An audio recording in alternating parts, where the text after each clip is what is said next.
Hey friends, it's TJ. Welcome back to another episode of Tea with TJ, and today I have a very special guest, a good friend of mine, Kendra Holloway. Go ahead and introduce yourself for the folks listening and watching. Hello, folks listening and watching. My name is Kendra Holloway. I am an artist based out of the New York City area. Originally from Hopkinsville, Kentucky, and I love me some TJ. Oh, I love you. And because I love you so much, I made sure that we had some masala chai for you today. Made you a little tea latte. Love that. Yes. So I have been doing this thing with guests for season 3. And I mean, I already know your story, but in an effort to get people who are listening to the show and watching on YouTube, just to get a little bit of background on who the guests actually are, could you tell me your story? Up until what point? Wherever you want to stop. I mean, I would say probably the journey to New York. Okay. Is probably the easiest. Yeah. I was like, because there are many parts of the story. But yeah, I was born in a small town called Hopkinsville, Kentucky, that is right outside of Nashville, Tennessee. It's about an hour out. I grew up an only child, which was amazing in my opinion.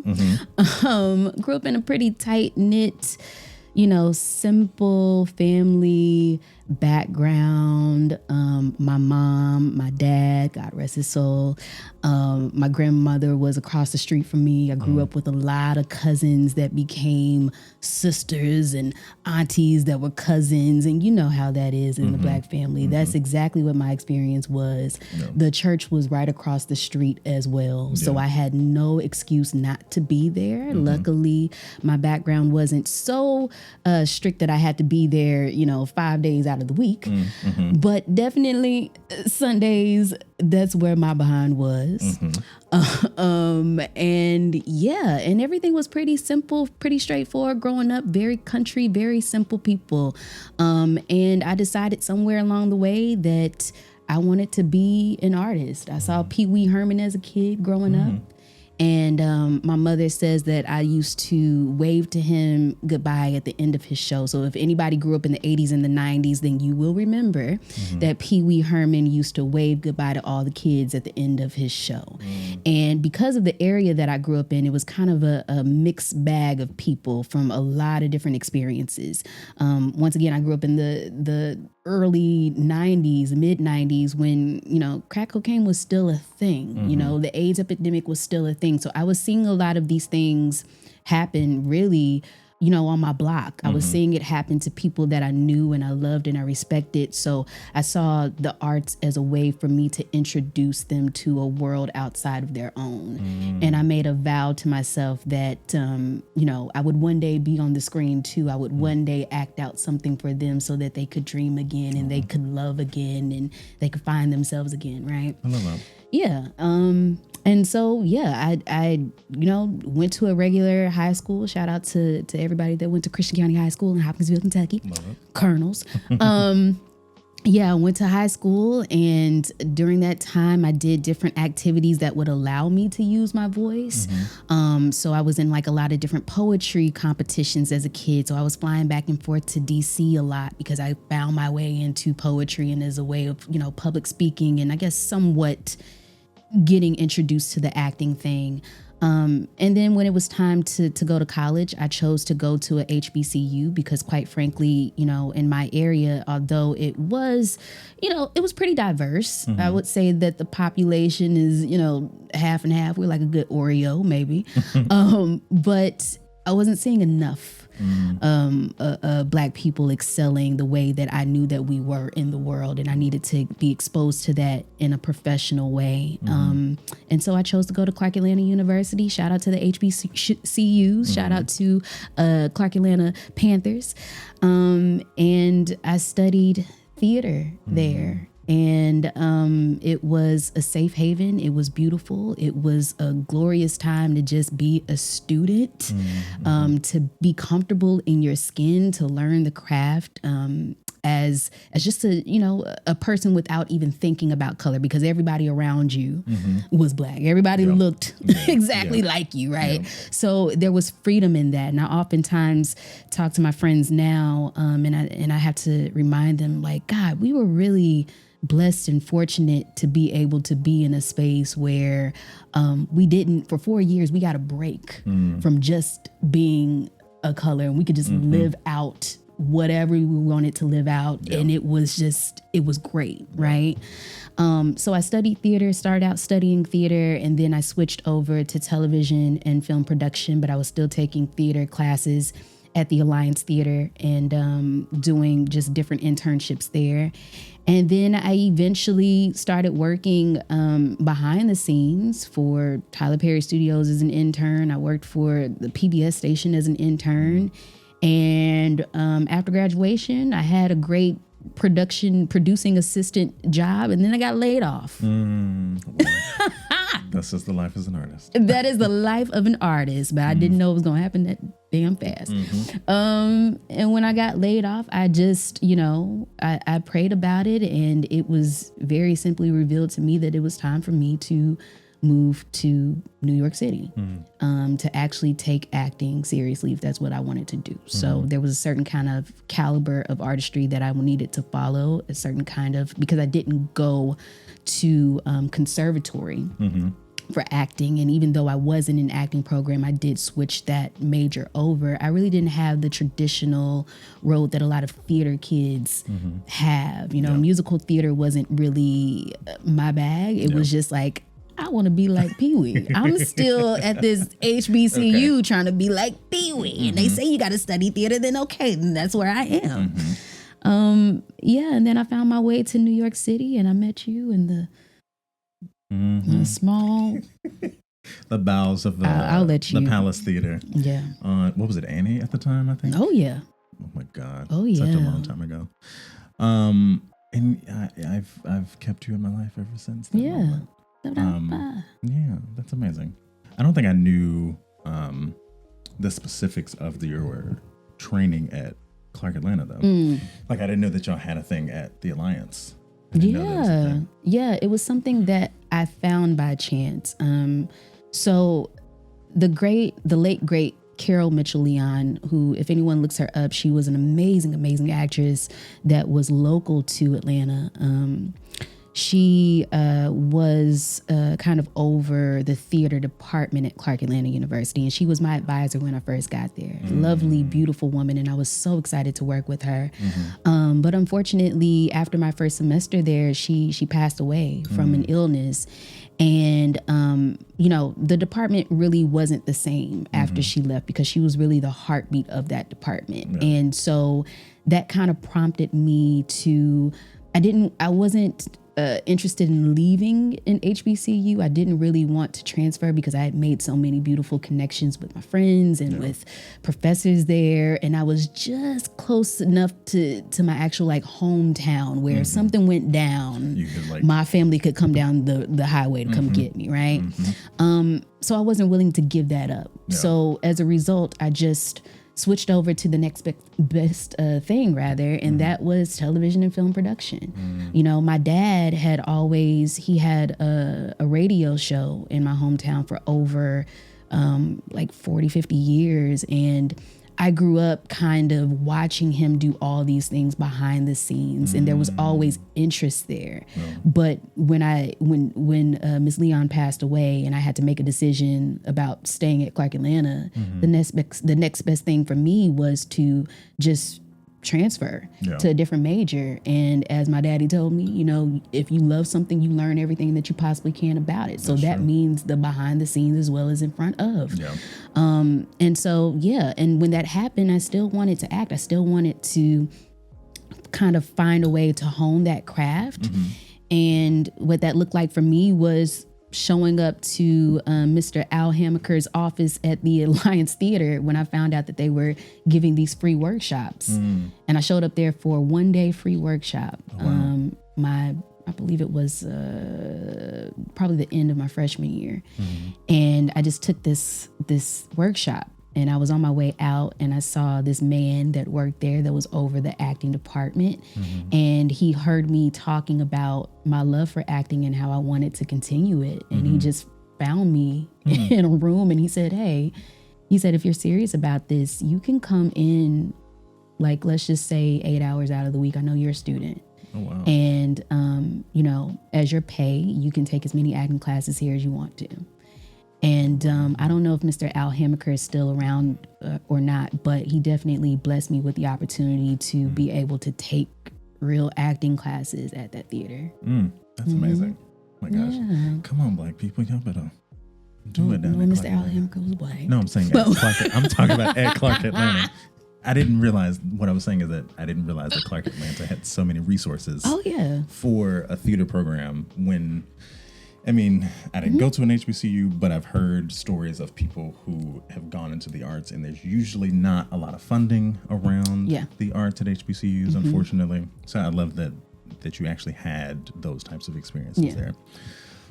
So when we chatted about having you on the show, I gave you a list of topics, and you chose the whole lived experience section, which, based off of your background and like the brief conversation that we've had thus far, I think kind of informs the direction that we need to go in, because it seems like you've had a lot of really cool experiences that have helped shape your life and have kind of like helped shape your trajectory as an actor, as a Black person.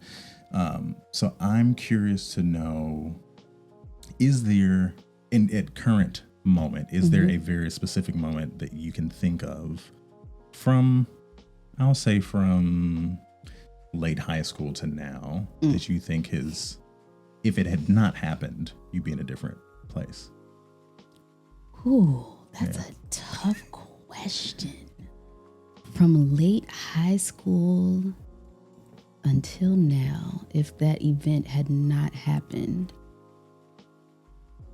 would I have been in a different place? Oh my goodness, that's such a deep question. Where'd you get these questions from? That's what we do on Tea with TJ. I wasn't prepared. I know. Oh my goodness, that has really thrown me off. An event had it not happened. Well, I think my decision to step out on faith and leave Atlanta, Georgia, that was a huge thing for me, because, and I know everyone has their stories about moving to New York City, but I think, well, for some people, the road is hard for them, but they have folks and they have situations that they can kind of lean on. And if they need to go back, then they can. Right. For me, it wasn't that easy. Yeah. I come from a hardworking group of people who, I don't want to say that they were necessarily dependent upon me going to college and making something great out of my life, but certainly it could have helped a lot, and having a straight, narrow path and knowing exactly how I was going to do what I was going to do would have been very beneficial. But me and my wild, dreamy self, I said, I was like, I got to get out of here. Yeah. And it wasn't even that I really wanted to. Once again, I'm really always trying to keep my ear out for what it is that God wants me to do, what the next move is. Yeah. And when it was time for me to leave Atlanta, it was very clear for me. Yeah. Once again, I got laid off from my job. I had lost the apartment not lost it, but I wasn't able to renew it because I didn't have money. I had moved in on the couch with a friend of mine who was going through some health issues. And I found myself kind of in this caretaker position. And it just was not what I signed up for. Not that I didn't want to help my friend, because I did, but the life that existed there was very clear to me that if I did not move, that God was going to make it very difficult for me to stay in Atlanta. And so literally, people who know me, you included, know this story, that when I showed up to New York City, I had an unemployment check, money, because I had cash a check. It was about $50 in my pocket. And I got a one-way Greyhound ticket. No, actually, no. Let me tell the truth. It was a two-way, because I had enough money to get back. But I did get on a Greyhound all the way from Atlanta to New York because my friend Aaron, shout out to Aaron, was graduating from NYU, and he just invited me to come up to see his final performance. And I was only supposed to be in New York for 4 days. And on that, in that 4-day time frame, I had seen his performance, went to my first audition. I had applied for a job, gotten the job, and was trying to figure out, well, if I got a job here and if they're saying that I can start on Monday and I'm supposed to be back, how's this going to work? And, you know, somebody had called somebody that knew somebody, and the somebody ended up being my now friend Valton, who lived here. And he is also a phenomenal performer. And he said, hey, I live in this house. You don't know me or the people that live in this house, but if you need a place to stay, like immediately, we have a couch and you are more than welcome to stay here. It won't cost you a dime. Yeah. Good thing, because I didn't have a dime. Yeah. And so I'm literally walking down the street trying to make up my mind what I'm going to do. Opportunities here, no matter how big or small, they are here in New York. Nothing is going on in Atlanta. And, you know, this houseless man on the street, he just came up to me. He didn't ask me for anything, but he just looked at me and he said, you know, whatever you're thinking about doing, you should just go ahead and do it. I said, huh? And then he started telling me the story about how he had lived his life for so long based off of what other people wanted him to do. And it had led him down a road of such great depression and just not being satisfied with where he was in his life. And he was like, do not make the same mistakes that I have made. If you are thinking about doing something right now and it looks like you are, you need to go ahead and do it. Well, and he just walked right off. And I knew that. I was like, okay, that was clearly an angel. God is clearly talking to me. I need to stay here. Yeah. And that was it. Jesus. Wow. That is amazing, because I feel like we've had moments together living in this city and working together where whatever you want to call it, God, the universe, has shown up and manifested in multiple ways to help direct you into whichever direction you might be leaning towards. I feel like you know this story, that when I finally decided to leave that place and take a leap of faith to go on tour and not stay, because it wasn't about the money. It was because I needed to do it for myself, and I needed to prove to myself that I could do it. But we're not talking about me. We're talking about you. No, but this is good. Keep it going. But yeah, it's interesting how the universe will do that and will really show up when you least expect it, but also when you most need it. And I also feel like New York specifically, I don't know what it is about New York City, but there seems to be like a crossroads or like a portal or whatever you want to call it, something that is here energetically that kind of syncs you with the universe in those moments. Because I feel like, thinking about what you just mentioned, of like you being on the street at that particular moment, and this person who doesn't know you, sensing, probably not even visually seeing that you're, you know, thinking about making a decision, but sensing that off of you in a crowd of thousands, and being able to clearly articulate that to you. I'm like, that's magical. Yeah. That's the universe. That's God. That is very intentional. And those are the moments that I really love. In New York.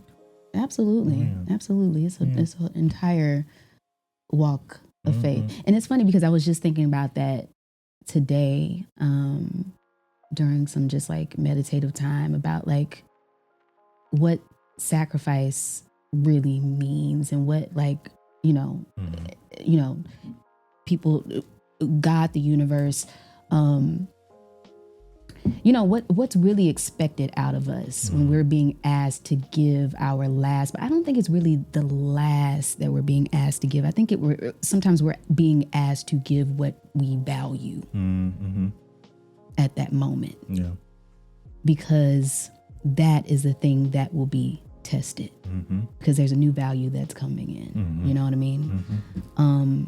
And so, yeah, it's interesting that this is a space, but I guess, there's so many people that are here. There's so many energies that are here. And that's a beautiful thing about this city. Yeah. I mean, about a lot of metropolitan cities is just the fact that, what are the odds that you meet someone who has possibly gone through something tremendous in their lives? Like, you will come across people all the time, every single day.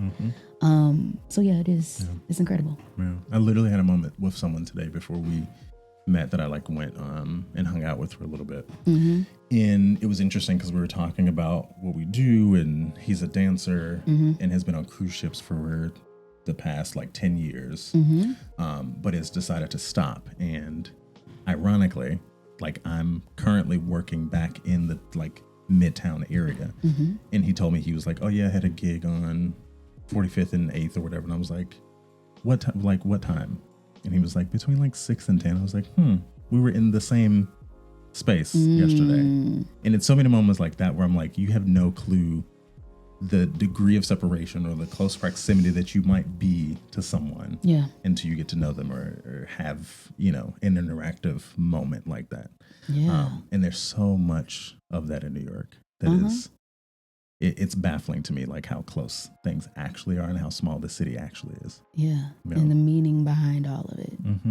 I mean, I even feel honestly, I'll let you continue. No, go ahead. Well, I feel like every time you and I, because we've been knowing each other for so long, and there was a time when we would hang out all the time because first of all, we work together. And folks, when you work on Broadway, you work 6 days out of the week. It's not 5, it's not 4, it's 6. It's 6. So literally everyone becomes family. But I feel like since leaving that part of the industry that we left working together, and then every time that we met up since then and reconnected, there's always been, I know that whenever I see you, that there is a shift that is happening with either both of us or one of us. But I know that the reason why God has placed us in a position together again is to remind each other that it is okay to let whatever it is that we are thinking about, letting it go and move on to another thing. Yeah, absolutely. I have felt all of that. And I think the moment that I am taken back to is when I was at Disney, and it's very vivid in my mind, and I don't know why the circumstances lined up the way that they did. But I remember I was at Disney. I had just left work, and I was sitting at a Starbucks not that far from Animal Kingdom. And I remember us being on the phone. And I remember how I was sitting. I remember what I was looking at. I remember what I was drinking. And we were having this conversation about me returning to New York and trying to navigate what does it mean to be in the union, and how is life different? What am I walking into? Because I think I came to you for counsel because you had your card at that point for almost 2 years or something. It wasn't quite, maybe 2, something like that. I remember where I was when this conversation happened too. You had it for a minute and you were actively doing it, and I sought counsel in you and wanted to just pick your brain and try to figure out what I should be doing. Or what I should be trying to how I should capitalize on the moment that I actually had. And then the fucking pandemic happened and it ruined everything. Yep. So that never happened. Well, no, you got in the union before it ruined everything. But I wasn't able to actively. But you got in the union. Yes. Okay. Touche. You're right. What do the kids say now? A win is a win is a win. A win is a win. You're right. Okay. Sweet Jesus. Amen. So I love this. So, do you think there is any other pivotal moment in your life that you can recall that has really kind of shifted your perspective on life or shifted your trajectory? Since you mentioned every time we've seen each other, we've had these shifts. There's so many things. What time frame are you going to give me now? I'll let you. I'll let you from pick. high school until now, and I mean everything, Yeah. everything. Every time I wake up, there's a moment, and I'm like, "Ooh, I changed my mind." Do you think is there a singular moment that you can think of that was pivotal in maybe your career? Let's go there. In my career, I feel like all those seeds were planted so early on, and every project has been different. And everything has been different surrounding those different projects. So it's hard to say like a moment in career. Well, now you got me thinking, and I'm like, what is it? There have been so many things. Like, I remember not getting paid a lot as a non-union actor. Okay. And having to make some serious decisions about going back to a regular 9-to-5 and balancing a regular 9-to-5 and also trying to do a show. And when you are doing non-union work, for anyone who is not, doesn't know this world or whatever, but when you're doing a lot of non-union work, people feel as though they can ask you to do whatever and you will show up because it is your responsibility to do so. Yeah. Not taking into consideration that, hey, I still have a job and I'm not like, this job is going to be over with. This acting job is going to be over with in like the next 2 months. And I still got to make rent and I still got to do all these things. And you want me to be available all kinds of, hours of the day. And I can't just tell my job no, like there has to be a balance. But I remember, the last time that I took a non-union theater job. And I told myself then, I said, you know what, this balancing act is not working. This will be the last non-union job that I take it. So if that means that I have to wait another year or two before I take an acting job in order for me to like actually get my union card and at least have some rules and regulations around the hours that I will be working, the hours that I'm, available and the benefits that come with that, then I will wait. Yeah. Yeah. And that's a hard thing to do when, we're actors. I mean, sure, you can stand out on the corner of New York City and, recite Shakespeare, but are people going to pay you any attention? Exactly. You might look. We're not musicians in that way. Yeah. I mean, you're musically fine, but so I remember making that hard decision that no. And I guess it's the same way with also like, indie films and films that you don't get paid from. And then having to set some serious boundaries around what you will do, what you won't do before you get that SAG card, And I remember having to make some tough decisions with some people to say, I'm sorry, I can't do any more free work. Yeah. Or if I do free work, then it has to come from like folks that I really, really trust and I can really collaborate with and I believe in them as artists and I will I will stand 10 toes down for them in every situation. But yeah, like having to make those kinds of decisions have always been, it's a part of the story. And those are obviously like pivotal moments that like really, teach you how to place value on yourself and what to expect and what not to go for. So I will say, I think the moment that I was approaching getting this union card, I could feel this shift and like kind of this weird frictional vibrational thing happening where I knew I was like, I'm getting close. Yeah. And when it finally happened, and I will say fast forward to being back in New York and being able to go to EPAs to just walk in. Yeah. Jesus Christ. To just be able to walk in without having to do the whole non-union jumping through hoops thing that we used to do. I have now realized that I actually have value as an actor who looks and sounds like me, especially in musical theater. And before that, and I think a lot of non-union actors probably have thought this way, or at least a lot of non-union actors of color have thought this way, that we're showing up, yes, to be seen, yes, to potentially book a job, yes, to, meet a casting director or whatever. But we're also trying desperately to hold our own in a room where there's three of us or one of us, or you're the only one. And I remember being a non-union actor and going to some of those calls, knowing that I was right for the part. There being maybe like one other black guy there. Yep. If that, but then seeing everybody else and seeing all of them just so happened to be union, but conveniently it seemed that the non-union people were the people of color. Yep. So there's a little bit of satisfaction now when I'm able to go to calls and show up like the people who used to show up when I sat there. Yeah. And just go in and sing and do my thing. And I'm like, oh, I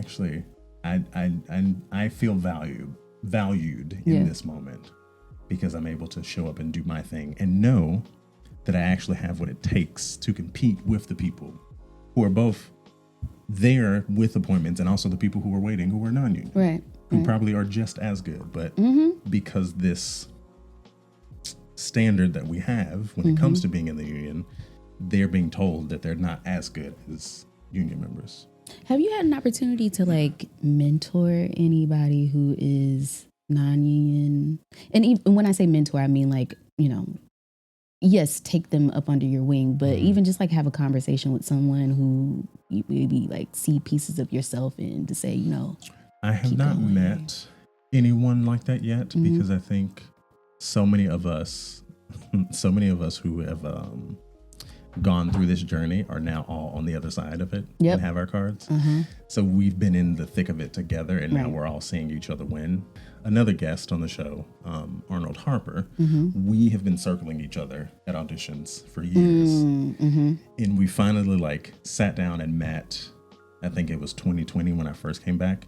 But he was a guest on the show as well. Yeah. And we have a very similar trajectory when it comes to roles. He's a baritone-ish. I would say he has higher notes than I do. But we will get called in for a lot of the same things. Yeah. But we are both, doing the thing, and I feel like I want to say I think he was union when we met. Like when we met in person finally.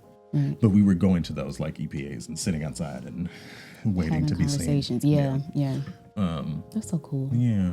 But I've not had anyone who is non-union that I've met yet. Most of the people that I see regularly are in it now. Thank you so much for doing this. Thank you for having me. I greatly appreciate it. You have been somewhat of an inspiration for TOTA because I feel like we had conversations like this all the time. So thank you. But before we go, last 3 questions. Oh Lord, this is a speed round or something? No, it's not a speed round. Okay.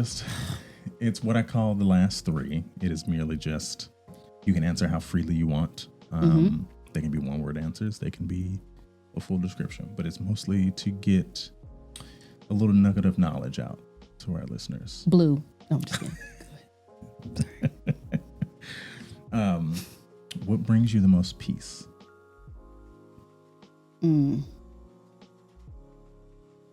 These days? Knowing that I have a Father in heaven who is looking down on me and watching out for me. I love that. Yeah. That's amazing. Yeah. Where do you find joy in the world? These days, running. Okay. All right. Love that. Running brings me a lot of joy. I see you running all the time. I run all the time. And then last question. Where does your heart live? I was about to give out my mama's address, but I will not. Okay. Because she's still there. In Kentucky. There you go. In Kentucky with my people. All right. I'm still little Kiki from Hopkinsville, Kentucky. I love it. And my heart will always, as much as I try to run away from it. Yeah, that's true. For as long as my folks are there, my heart will always be there. I love that. Yeah. Yay. Oh, thank you. Thank you for having me. Of course. Where can the folks find you? You can find me on Instagram at Kendra, the number 2, SHAY. So that's Kendra Touche. Don't go to Facebook because I'm not really there like that. Also, I have a podcast and a platform called The Melanated Archives. You can find us on Instagram at The Melanated Archives. You can also go to TikTok now at The Melanated Archives _ So that's where you can find all the things. And for listeners of the podcast, can they find you on all the platforms? Yes. Perfect. And if you can't, just let me know. But we supposed to be there. Great. Perfect. Thank you. This has been a long time coming. I love you dearly. I love you. So, and with that, I will see you next week. Peace.